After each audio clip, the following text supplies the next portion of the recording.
আল্লাহর হাবিব জিজ্ঞাসা করে, আল্লাহ গো রাখে এমন ভাবে নিজের চামড়া খুলতেছে, কই বন্ধু এদেরকে চিনেন না?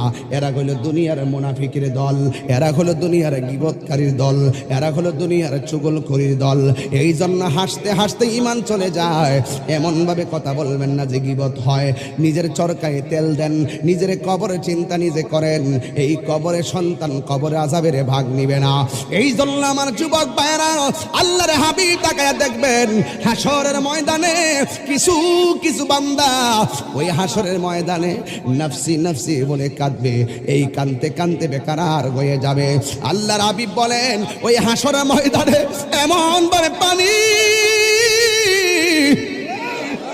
এমন একটা অবস্থা হবে, আর শেষ পর্যন্ত তাকাইয়া দেখবেন আল্লাহর হাবিব বলেন হাসরের ময়দানে আমার আল্লাহ সবার ভিতর দিকে